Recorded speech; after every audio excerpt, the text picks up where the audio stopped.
अब रिजर्व, अब करते हैं रिजर्व, बस बस बस। रिजर्व, रिजर्व क्या होता है सर? बस सर, रिजर्व क्या होता है? सर रिजर्व होता है कि भैया आपको ना ये नहीं पता कि लायबिलिटी होगी कि नहीं होगी। सर ये क्या बकवास है? हाँ, आपको यही नहीं पता लायबिलिटी होगी कि नहीं होगी, बट अगर हो गई तो आप उसमें से क्या करोगे? पैसा निकाल लोगे। जैसे आपने तो रिजर्व में बोलता कि लायबिलिटी पता होगी और अमाउंट नहीं पता। वही अभी बता रहा हूं, पूरा पूरा सुन तो लिया करो। एग्जाम्पल के लिए आपको, आपका काम है कोल माइंस का। कोल माइंस का पता है ना आपको? सबको अंदर जाते हैं लोग, एक फिल्म भी आई थी उसके ऊपर। आपको पता है कि किसी भी मजदूर का हाथ कट सकता है। भाई साहब मेरी सुन ले, आधा घंटा मेरी सुनने आया है, मेरे को पैसे भी दिए हैं, ठीक है? सुनो आगे मेरी। आपको पता है कि भैया आपके वर्कर का कभी भी हाथ कट सकता है, लेकिन जरूरी थोड़ी ना कटेगा। तो मैं उस वे में कह रहा था वो, तो उसके लिए आप साइड में पैसे रख लेते हो कि अगर इस साल में किसी मजदूर का पैसा हाथ कट गया तो मैं इस पैसे में से क्या कर लूंगा? पैसे साइड में नया नया तो नहीं लगवाएंगे, कंपनसेशन दे देंगे। क्या दे देंगे? कंपनसेशन दे देंगे। ऐसे रिजो को बोलते हैं वर्कमैन कंपनसेशन रिजो। ये नाम आएगा, वो डिसाइड कर लेंगे। हम बस इतनी बात कर रहे हैं कि अगर उसको, अरे मेरी सुनी ने, बस अब शांति। हम सिर्फ इतनी बात कर रहे हैं कि किसी वर्कर को कोई डैमेज हो गया या कोई ऐसा लॉस हो गया जो आपको पता है कि हो सकता है। मैं वर्कर का तो एग्जांपल लिया आपको, उसके लिए मनी साइड में रख लेंगे हम कि भैया इस वर्कर को अगर कंपनसेशन देना पड़ गया तो हम क्या करेंगे? इस पैसे में से दे देंगे। इसमें दिक्कत की बात यह है कि आपको अभी तक ये नहीं पता कि कब कटेगा, और पिछले वाले प्रोविजन में आपको पता है कि अगले साल आपके ऊपर केस हो रखा है तो लॉस होगा ही होगा, आपको हो ही सकता है, आप हारोगे हारोगे। तो प्रोविजन के टाइम पे आपको लायबिलिटी डिटरमाइंड है, यहां पे आपको लायबिलिटी डिटरमाइंड नहीं है। समझ में आ गया आपको? अब बात समझ में आई? एक तो इस वजह से रखा जाता है पैसा, क्या बोला मैंने? एक तो इस वजह से, इसको बोलते हैं स्पेसिफिक रिजर्व। क्या बोलते हैं? जो स्पेशली किसी चीज के लिए रखे जाते हैं। और एक होते हैं जनरल रिजर्व। क्या होते हैं? जनरल रिजर्व क्या होते हैं? अगर मान लो इस साल मुझे बहुत ज्यादा प्रॉफिट हो गया तो मैं क्या करूंगा? उसमें से कुछ पैसा साइड में रख लूंगा, और वो पैसा इस काम के लिए नहीं होगा, इसके लिए जो होगा उसको क्या बोलेंगे? Specific reserve. जनरल रिजर्व किस लिए बनाया जाता है? ताकि फ्यूचर में अगर मुझे बहुत लॉस हो जाए तो मेरे पास पैसे की कमी ना रहे, या पैसा मैं उस रिजर्व में से निकाल सकूं। बिजनेस को ग्रोथ करने के लिए, बिजनेस को स्ट्रेंथ देने के लिए हम क्या करते हैं? जनरल रिजर्व बनाते हैं। तो दो रिजर्व बनते हैं, एक होते हैं जनरल रिजर्व, एक होते हैं स्पेसिफिक रिजर्व। तो जनरल रिजर्व क्यों बनाए जाते हैं? ताकि हम अगले साल अगर हमें लॉस हो जाए या हमें बिजनेस में कोई नई चीज करनी पड़े तो मैं क्या करूंगा? उस पैसे में से क्या कर लूंगा? साइड में रख दूंगा, मतलब उसमें से यूज कर लूंगा जनरल रिजर्व में से। और स्पेसिफिक रिजर्व क्या होते हैं कि हमें स्पेशली पता है कि कोई अगर कोई प्रॉब्लम आ गई, स्पेशल वही प्रॉब्लम, तो मैं उस पैसे को उस पैसे में से यूज कर सकता हूं। तो दो तरह के रिजर्व होते हैं। लिखना स्टार्ट कीजिए। Reserve,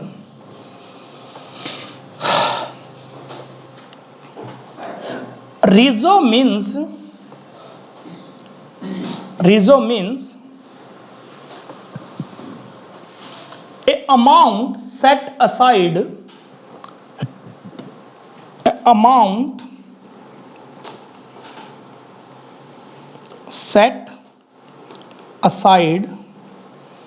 for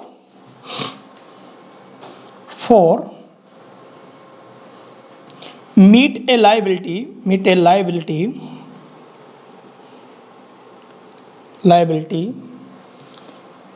as and when it arise।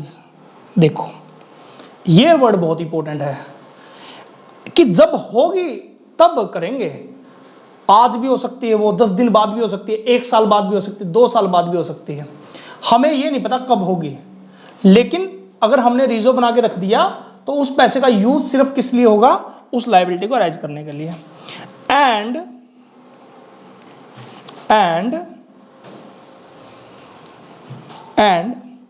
A accumulated profit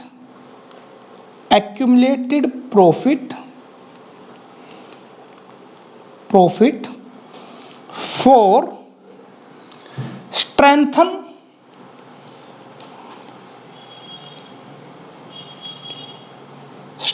the financial position of the business।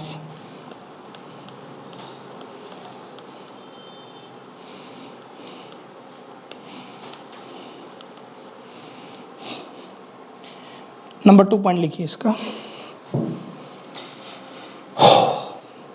Number 2,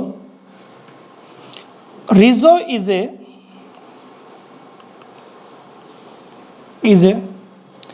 appropriation on profit।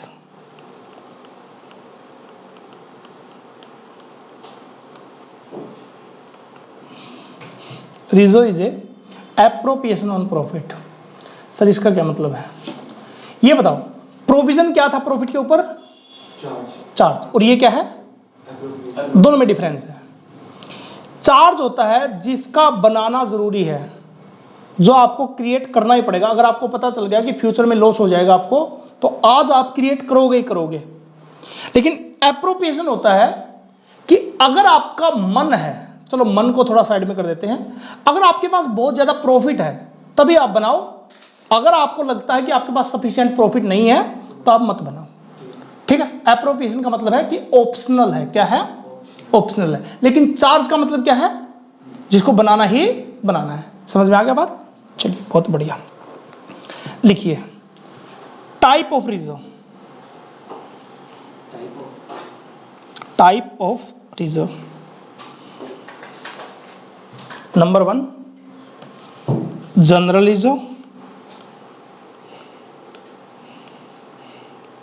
Number 2 specific reserve. एक मिनट भाई, बोलिए, अब बोलिए। रेवेन्यू और कैपिटल रिजर्व, रिवेन्यू और कैपिटल रिजर्व क्या हो गया? नहीं, हमें यही करना है। अरे हाँ, सॉरी, मेरे से मिस्टेक हो गया। हाँ ठीक है, टाइप ऑफ रिजर्व, बिल्कुल ठीक कर रही है। ये रिवेन्यू रिजर्व के टाइप है, रिवेन्यू रिजर्व और कैपिटल रिजर्व। अब इसको समझ लो एक बार ध्यान से।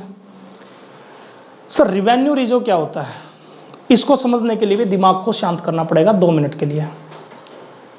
आपको हर साल काम करते हो आपको प्रॉफिट होता है, उस प्रॉफिट में से जो साइड में रखते हो आप पैसे को, उसको क्या बोलेंगे, रिवेन्यू रिजर्व। कोई दिक्कत नहीं है। जो रेगुलर प्रॉफिट है, जो आप अपने लिए यूज कर सकते हो, बिजनेस की भाषा में बोलते हैं जिसको आप डिस्ट्रीब्यूट कर सकते हो। क्या कर सकते हो, मतलब अगर 3-4 पार्टनर हैं तो लास्ट में जो प्रॉफिट बचेगा उसको क्या कर सकते हो, डिस्ट्रीब्यूट। तो डिस्ट्रीब्यूट करने से पहले जो साइड में रखते हो पैसे को, उसको क्या बोलेंगे, रिवेन्यू रिजर्व।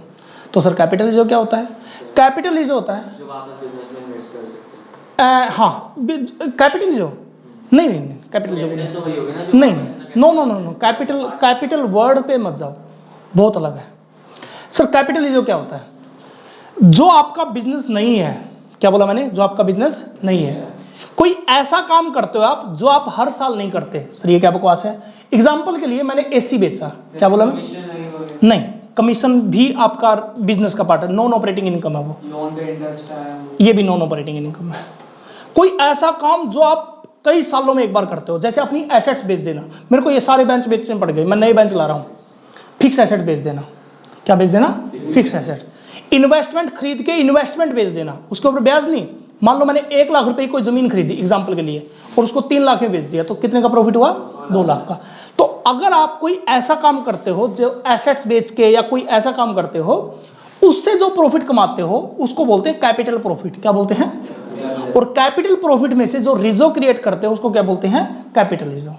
तो उसका आपके रेगुलर बिजनेस से कोई लिंक नहीं होता। और कैपिटल प्रॉफिट की एक खास बात होती है, उसको आप पार्टनर के बीच में डिस्ट्रीब्यूट नहीं कर सकते। क्या नहीं कर सकते, डिस्ट्रीब्यूट।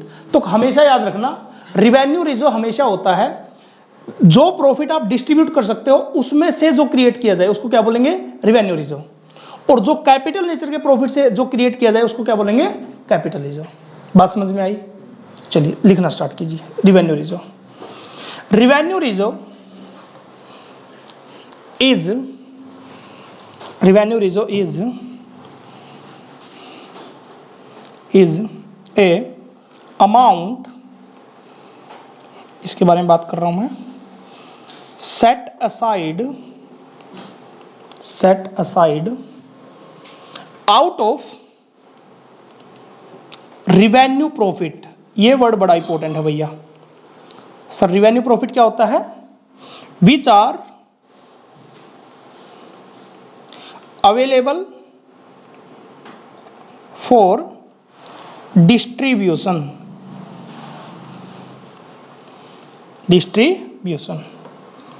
जो डिस्ट्रीब्यूट करने के काम आए उसको बोलेंगे रिवेन्यू रिजर्व, रिवेन्यू प्रॉफिट। और उसमें से जो साइड में रखा जाए उसको क्या बोलेंगे, रिवेन्यू रिजर्व। इसके दो टाइप हैं यार, किसके, रिवेन्यू रिजर्व के। Number 1 general reserve, number 2 capital reserve, sorry general reserve और स्पेसिफिक रिजर्व। इनको भी डिफाइन करना है। इनको भी डिफाइन करना है यार। जनरल रिजर्व लिखिए जरा। General reserve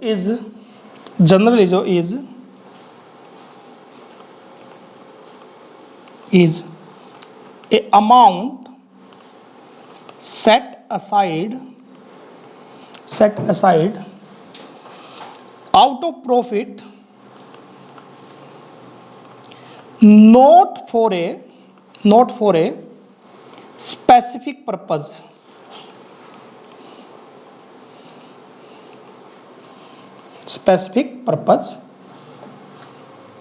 it can be used for any purpose। इसने क्लियर लिख दिया ये बात, किसी भी काम के लिए यूज करो इसको, एनी पर्पज। आगे कोई बकवासी है, विच आर, आगे लिख लो चलो, which are considered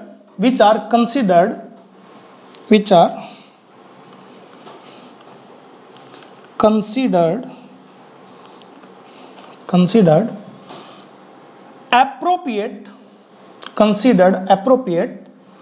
such in the event of contingency, such event of contingency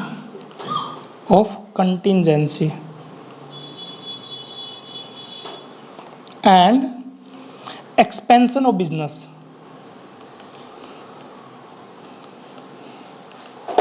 sir क्या मतलब है इसका? दो बातें बताई भाई मैंने, ये आप देखते रहना, वरना वीडियो में जब भी देखो तो इसको सुन के लिख लेना। देखो भैया, दो काम के लिए इसको रख सकते हो, ये दो वर्ड के निशान लगा लो, एक तो कंटिजेंसी के और एक एक्सपेंशन ऑफ बिजनेस। जी सर, एक्सपेंशन ऑफ बिजनेस, अच्छा कंटिजेंसी और एक्सपेंशन, दो के निशान लगा लो, कंटिजेंसी और एक्सपेंशन के निशान लगा लो।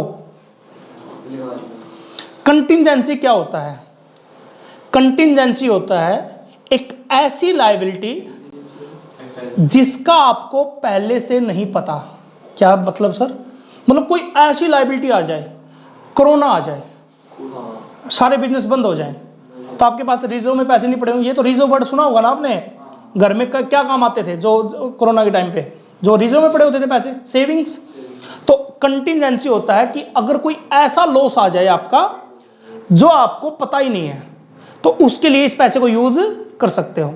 और दूसरा किसके लिए यूज कर सकते हो? एक्सपेंशन ऑफ बिजनेस को बढ़ाने के लिए।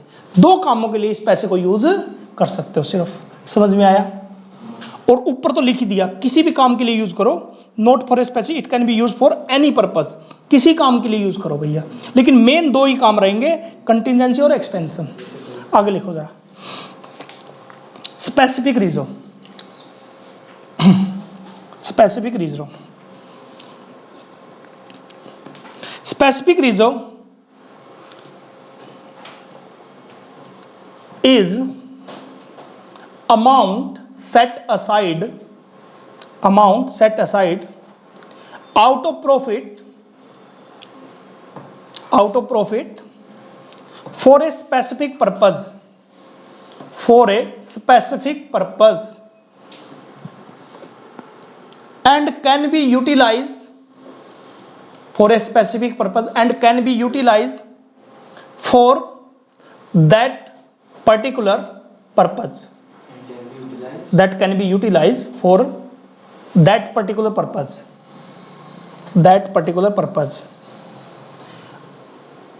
can be utilized for that particular purpose। Clear बात है कि भैया बनाया भी उसी वजह से जाता है और खर्च भी उसी पे होगा, किसी और काम के लिए यूज नहीं कर सकते। 3-4 स्पेसिफिक पर्पज के नाम लिख लो। पहला है वर्कमैन कंपनसेशन रिजर्व, इसके बारे में मैंने बता दिया कि भैया ये वर्कर को अगर आपको कोई कंपनसेशन देना पड़ जाए, ये सिर्फ एक ही नहीं वजह है, बहुत सारी वजह हो सकती हैं। इन वर्कमैन कंपनसेशन रिजर्व।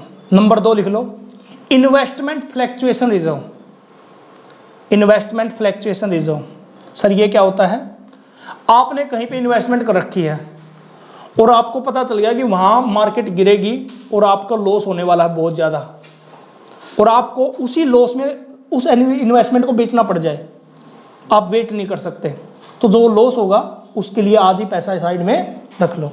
या फिर आपको पक्का पता लग जाए कि वहाँ पे मार्केट, मान लो आपने कहीं पे प्लॉट खरीद लिया, कहीं पे ज़मीन खरीद ली, और आपको पता लग जाए कि वहाँ पे ऐसा काम हो गया कि गवर्नमेंट के रेट अब बढ़ेंगे नहीं, वहाँ पे कोई नहीं लेगा, तो आप लॉस में बेचोगे अगर, तो उस लॉस को रिकवर करने के लिए आप क्या कर सकते हो? पहले से रिजर्व क्रिएट कर सकते हो। इसको बोलते हैं इन्वेस्टमेंट फ्लैक्चुएशन रिजर्व। अगर आपकी मार्केट वैल्यू आपकी खरीदी हुई वैल्यू से कम होती रहे तो आप उस लॉस को रिकवर कर सकते हो, इसमें से कोई दिक्कत नहीं है। आगे लिखिए capital reserve. Capital reserve is set aside, capital reserve is set aside out of capital profit. और कैपिटल प्रॉफिट मैं समझा चुका हूं, क्योंकि आपके सिलेबस में ये नाम का मीनिंग नहीं बता रखा तो मैं बता दिया। Which are not available for distribution, level for distribution.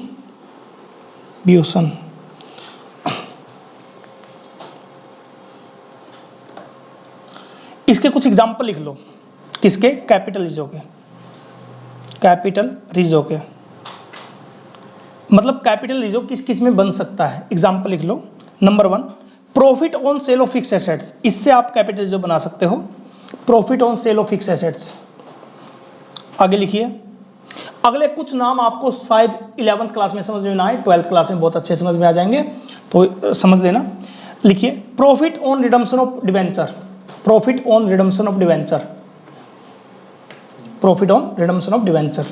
Company अगर डिवेंचर को रिडीम करेगी तो उस पर अगर प्रॉफिट होता है तो ये। आगे लिखिए premium on issue of share and debenture, premium on issue of share and debenture, premium on issue of share and debenture. मैंने 3 मेन लिखवा दिए हैं, लेकिन आपको अपने एग्जाम के पॉइंट ऑफ व्यू से 16.4 पेज पे 8 के 8 7 के साथ याद रखने ही है, क्योंकि वो पूछेगा आपसे कि इनमें से कौन सा कैपिटल रिजर्व है। ये सारे आपको पढ़ने ही पढ़ने हैं, हो ही नहीं सकता इसके बिना काम चल जाए आपका। बस आज की क्लास का लास्ट टॉपिक, एक छोटी सी बात, सीक्रेट रिजर्व। वैसे भारत में अब ये नहीं बनता नहीं है, तो बस बता देता हूँ सीक्रेट रिजर्व क्या होता है। सीक्रेट नहीं लिखना नहीं है, आप अपना पढ़ लेना। सीक्रेट रिजर्व होते क्या है पहले बता देता हूँ। एक ऐसे रिजर्व जो पब्लिक को नहीं बताया जाता। किसको नहीं बताया जाता? पब्लिक को, ना इन्वेस्टर को भी नहीं बताया जाता। सिर्फ मैनेजमेंट अपने लिए बैलेंस शीट में शो नहीं करता इसको अपना कुछ पैसे को साइड में रख लेता है मतलब ये किस काम के लिए आता है, किसी सीक्रेट काम के लिए। Profit ratio. कुल मिला के बात ये धोखाधड़ी वाले काम है। तो अल्टीमेटली हिडन रिजर्व बोलते हैं इसको, इसका दूसरा नाम याद रख लेना, क्या नाम है इसका, ये हिडन रिजर्व, हिडन रिजर्व। ठीक है, इसके कुछ स्पेसिफिक पर्पज होते हैं। ये चैप्टर खत्म हमारा। Thank you very much.